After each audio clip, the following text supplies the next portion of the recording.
This episode of Walt Disney World Today is sponsored by MEI and Mouse Fan Travel, specializing in cruises and packages to Disney and other vacation destinations around the world. For current offers, just visit their website at www.mousefantravel.com. Hi, Colleen. This is Walt Disney World Today. Give us 5 minutes and we'll give you the world. It's Wednesday, May 23rd, 2007, and this is episode 260 of Walt Disney World Today.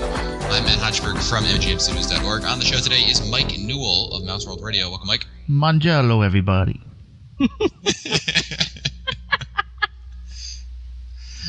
Also on today's show is Annette Owens of MEI and Mouse Fan Travel. Welcome, Annette. Hi, everyone. Nice to be back. And Ain't Talking About Love is Len Testa of touringplans.com. Welcome, Len. How's it going, Matt? Outstanding. And we also have Mike Scopa of mouseplanet.com. Welcome, Mike. And as our appetite for Mangiello information and knowledge grew, the world began to shrink. You know, we really do need to stop mentioning him. Spaceship Mangiello. Mangiello, you got it. There's always room for Mangiello. It's time to push yourself away from the table and say, "No more Mangiello for me, Mom." I've had enough of Cosby's going to go Mangiello. on Lou's show. On today's show, it's Wednesday, so we're answering your listener questions, and we'll go to the email bucket. And we'll start with Erica, who writes... The trough. The trough.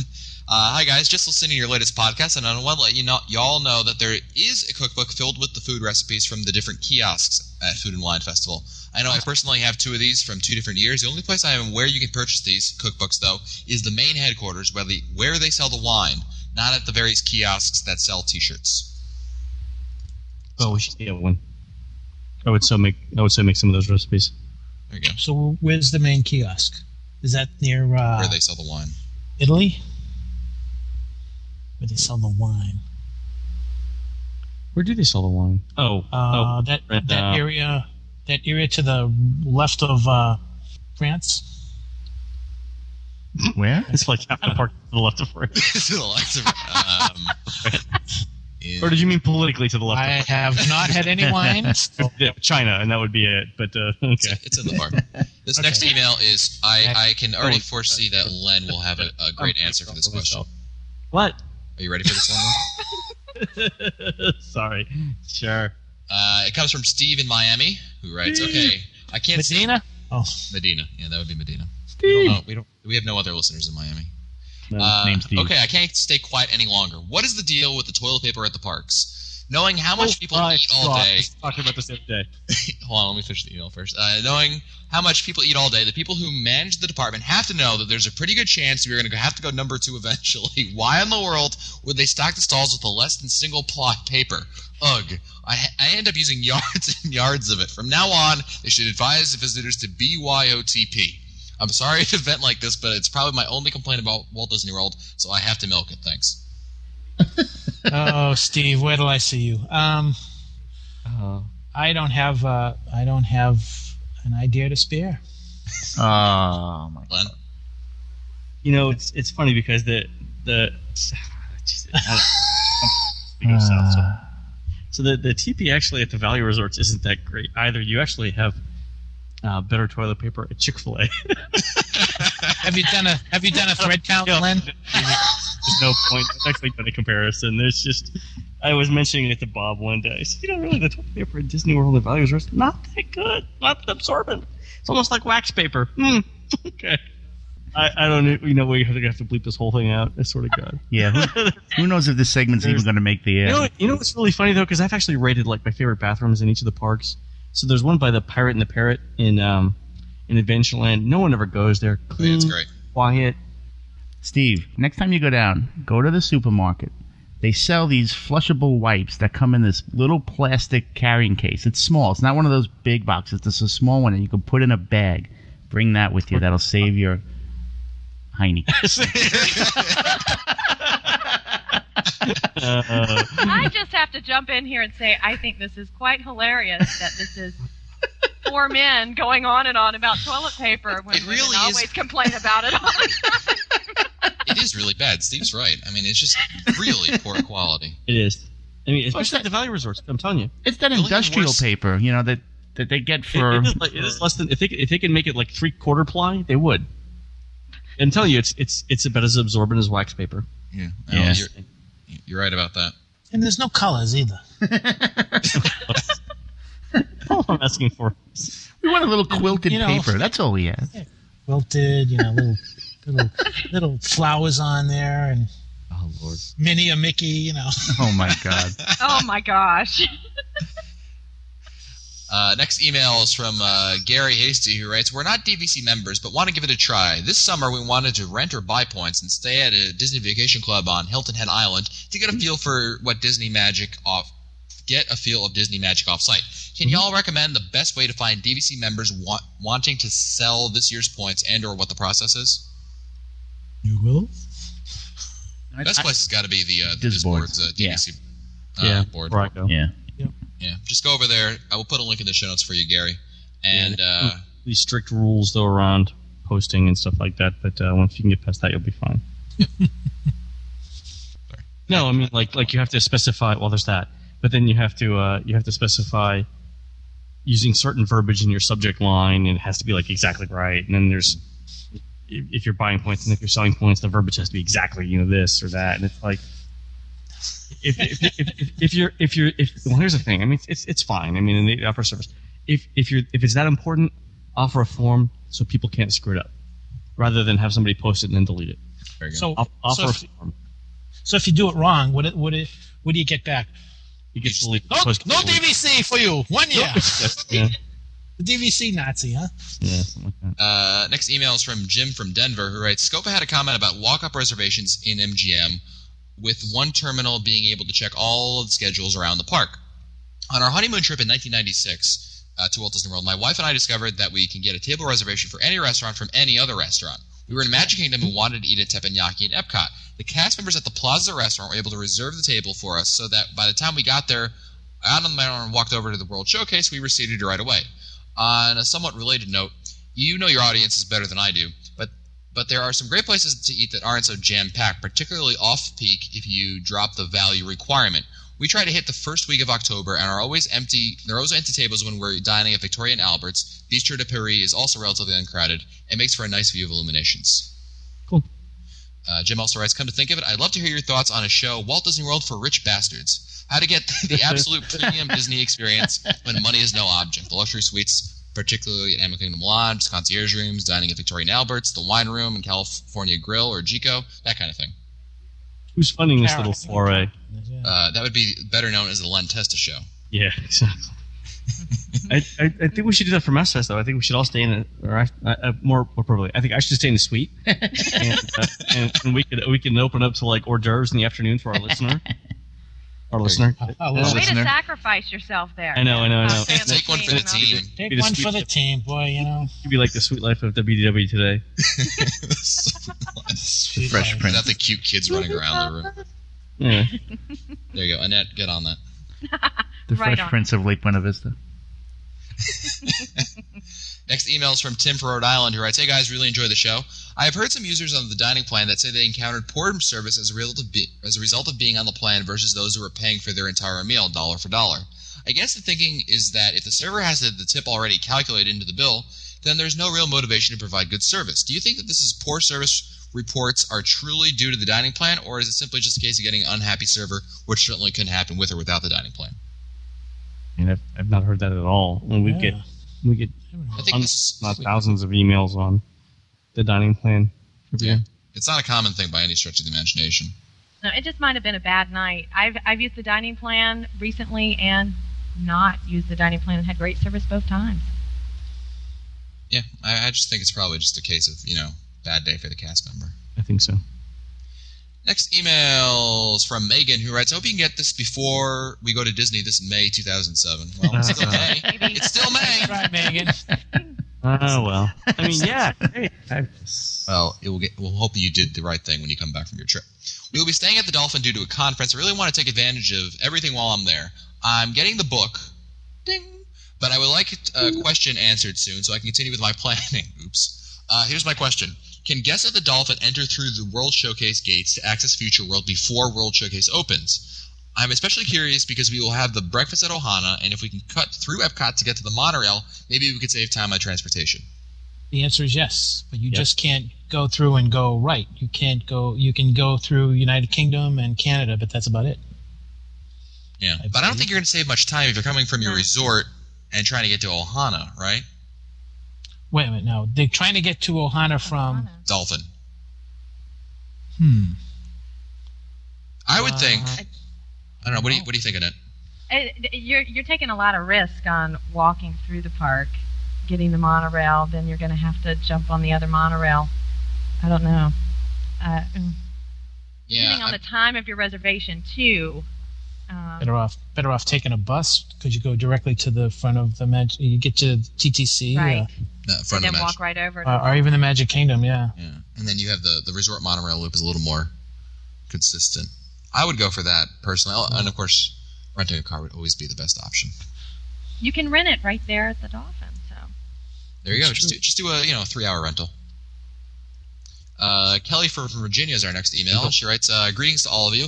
I just wanted to thank you for such a great show. I have a very long commute, an hour and a half, 3 days per week each way. And listening to your show makes that drive so much more enjoyable, and I learn so much. Sounds like the guy that rides the bus with Newell.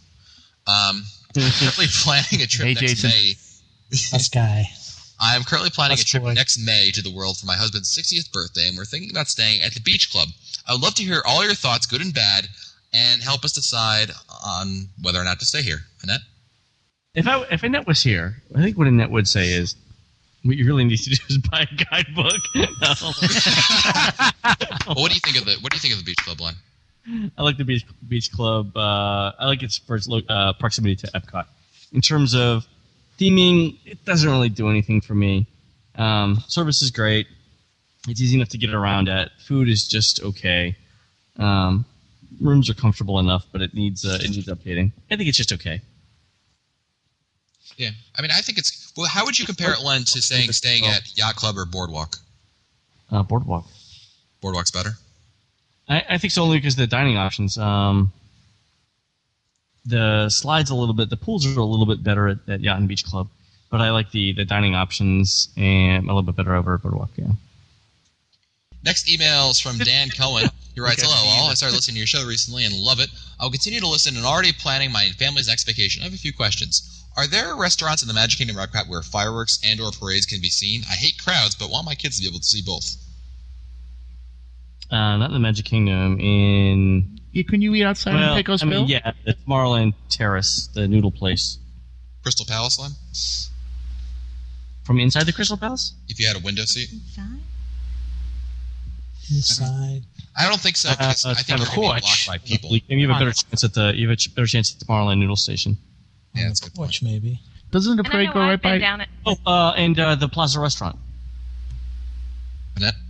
Well, I was going to say, we were just there a couple of weeks ago in Tony's, and a lot of people thought, we'll go in Tony's so we can see the electrical parade.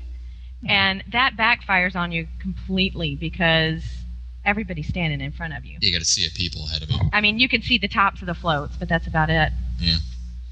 What about at Epcot? There's a lot more availability in terms of seeing the fireworks. I think the best one has to be in Rose and Crown, right? At the United Kingdom. Exactly. Right. That's by far the best. Right. The Mexico, the counter service, San Angelian, is also decent. You can also, if you sit at the right table at the bakery, was it the Kringoli Bakery in Norway? You can see the globe for illuminations. That's about it. Kringoli Bakery, Og Cafe. Yes. Yep. Got to work on that Norwegian. Yeah, sorry. Work on that Norwegian. I'll say Scopa, not Len. I mean, you got the name right. I guess one place too, just to mention is, eating inside the castle for dinner. You miss a few of the fireworks and you miss some of it, but you still can see the fireworks over in the Magic Kingdom from the castle. Wouldn't you be able to see the parade also from there? Parade? From the castle? Spectra Magic. Yeah. Really? In the dining room? Would you?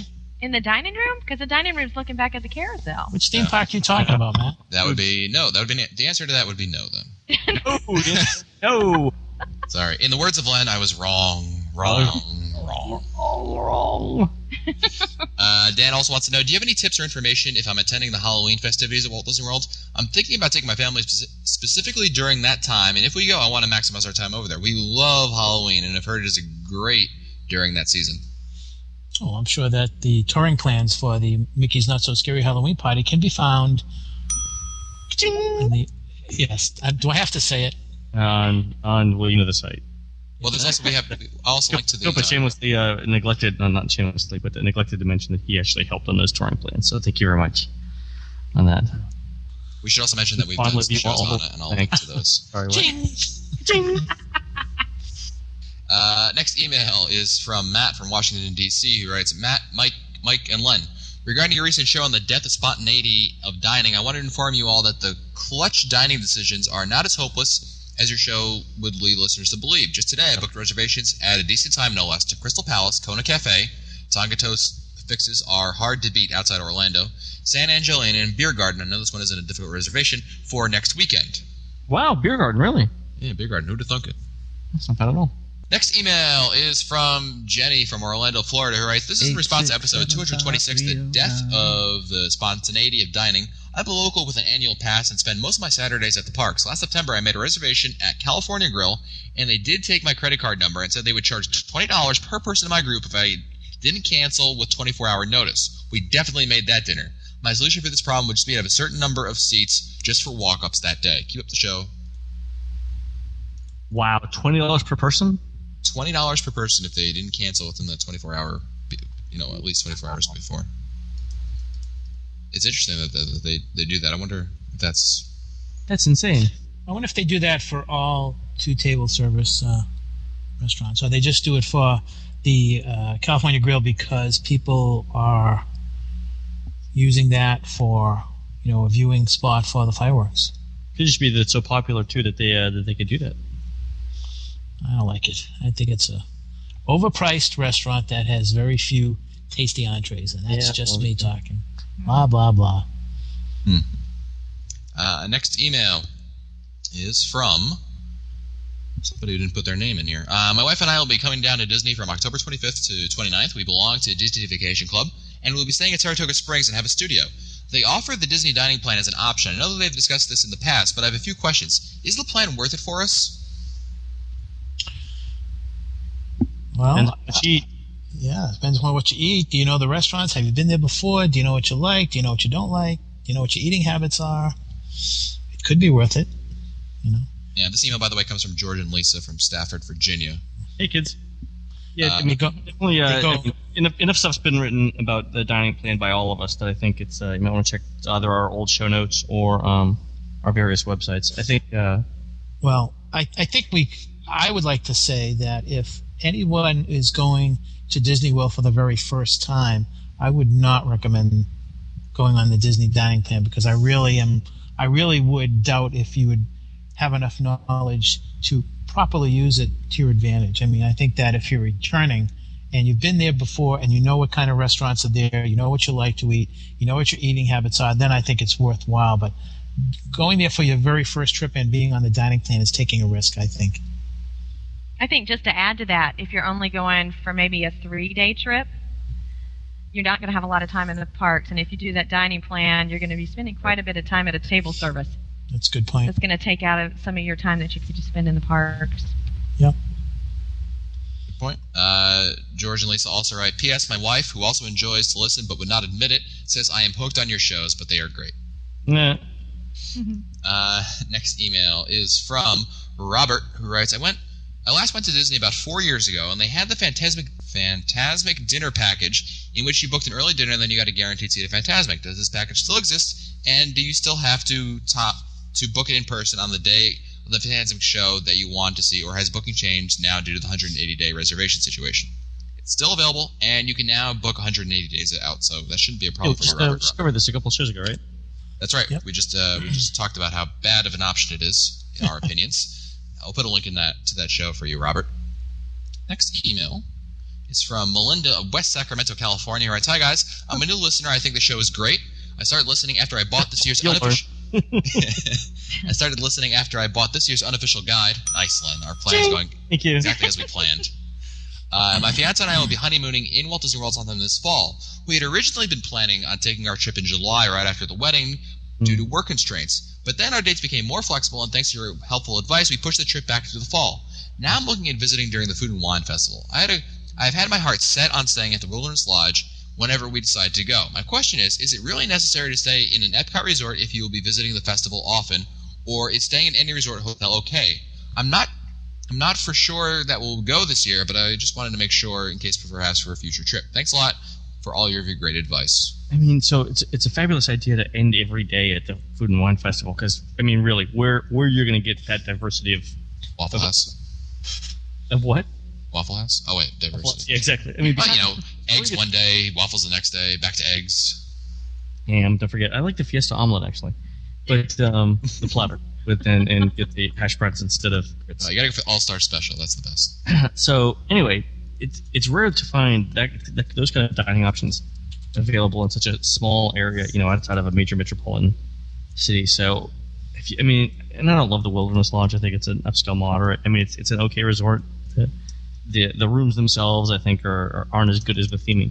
I would stay at the Swan or Dolphin if you could, or if you can find a cheap studio at the Beach Club Villas or the Boardwalk Villas. Stay there and then walk back and forth to the Food and Wine Festival.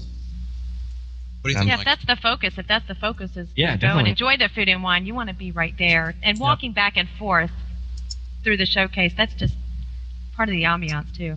Yeah. Oh, yeah. Yep. So no Wilderness. Put Wilderness Lodge off for another trip. I mean, I guess that's the advice that we're given. Right. Yes. What you can do is book both trips at the same time, and then you always know in the back of your mind it's okay because you're coming back for Wilderness Lodge on another trip. Next email is a quick one from Amy Gamble, who writes, "Is the Carousel of Progress still open and running?" Yep. It was Yes, 2 weeks ago. Yep. Next email is for Mike Newell, who writes, it's from Michelle from Franklin, Massachusetts, who writes, "We went to the Halloween party last year, and the theme music is stuck in my whole family's head. Is there any way to get or hear the soundtrack to the Boo to You parade?" Love the show. Yes. Boo to You. That is a really... care to elaborate, Newell, or is Google your friend? Oh, she didn't ask where. She just asked if it was available. Yes, it is. Or no? It is. It's out there. Let's put it that way. It's out there. It's out there. Google is your friend. I'm going to get a shirt that says that. Google is your friend. Google is my friend. On the back, stop asking me for illegal music. It's Mangello who pirates everything. His whole house is full of contraband. Mangello! There's always room for Mangello. He's the ringleader, I just do what he says. I mean, really, I wake up every morning, I go to my email, I look for what he tells me to do, and I go do it. I mean, my Rice Krispies, I really don't have a. Len, you have like a kind of like a how they have like a Buddha dolls. You have a little Mangello doll. It's really short, and you have to try to rub it for good luck. Oh yeah. That's why I rub mine. Yeah, for good luck. Yeah. Next email is from Catherine, who writes, "Thanks for doing such a wonderful podcast. It helps me get my Disney fix. I just heard it. I was just at Walt Disney World the first week of March with my 2-year-old son and husband. As my husband and I have been numerous times and plan to go again, our son is older, we decided to skip thrill rides and focus on things we thought our son would enjoy. We took advantage of the magic hour to experience 5 or 6 rides and then let our toddler's energy level dictate the rest of the day. While he enjoyed driving on the Speedway, Dumbo, and It's a Small World, his favorite places were Tom Sawyer Island and Pooh's Playful Spot. In fact, he was ecstatic with the half hour we spent at Pooh's Playground, labeled on the maps as Fantasyland Playground. My question is, I have read some rumors that this playground may be scrapped. I know it is in Prime Spot. I think this is where 20,000 Leagues used to be. And I think that this would be a terrible shame to lose it because it's nice to have a smaller place for toddlers to blow off steam. Have you heard anything about the future of this spot?" Yeah, at one time we heard that it might be turned into something else. However, when the last time they did construction, they didn't put any sort of infrastructure beneath Pooh's Playful Spot. Yeah, there was no electrical. There's no electrical, no plumbing. There's no computer grid. It's just dirt. Well, you can look at that another way, though, Len. I mean, you can look at it another way, saying that they may have done that because it would be quicker for them to clear it out, also. And also maybe they did not want to take a chance and put down any type of infrastructure down there, fearing that it would be a waste of money because whatever ideas they would have possibly could change in the future. So I guess you can take it either way, you know? Yeah, okay.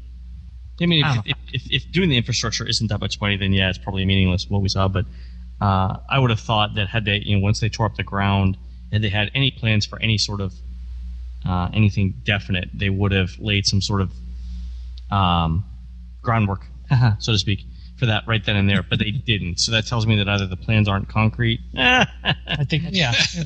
or they don't really have anything definite right now. I think you're on some solid ground there, Lynn. Next email is from Valerie, who writes, "We'll be staying at Port Orleans in June with a large family group, including my in-laws, who are in their 70s. I understand that Port Orleans Riverside is very spread out, and I want to know which is the best mansion to stay at that is centrally located. Thanks for the help." In Port Orleans, you mean the Magnolia stuff? The Magnolia section mansions? Whatever is most centrally located. What do you guys think? I would not. In Port Orleans Riverside? Yes. Question. Yeah, the Magnolia stuff isn't terribly far away, but What's the others pushing? Bayou? All right, Alligator Bayou. okay, so That's the one I like. you've got the building 95 and building 90, Parterre Place in Oak Manor. There's a bridge over there that you can walk to get your registration. Alternatively, the next closest is probably 14 in Alligator Bayou, building 14. Yeah, Alligator Bayou. Alligator Bayou, Building 14 tends to be requested quite frequently. But that's not a mansion, and they mentioned mansion. Oh, sorry. Yeah, so you're looking at the closest is probably 95 and 90, Parterre Place in Oak Manor. Great. Well, that's it for us today. Again, this episode of Walt Disney World Today has been sponsored by MEI and Mousefan Travel, specializing in cruises and packages to Disney and other vacation destinations around the world. For their current offers, just visit their website at www.mousefantravel.com. That's it for us today. If you want to find our older episodes, read our show notes, or send us your comments, you can visit the Walt Disney World Today website at wdwtoday.com. You can also email us at questions@wdwtoday.com. For Len Testa, Mike Swipa, Mike Newell, and Annette Owens, I'm Matt Hochberg. We'll see you on the next show. Watch out. You beat me to it.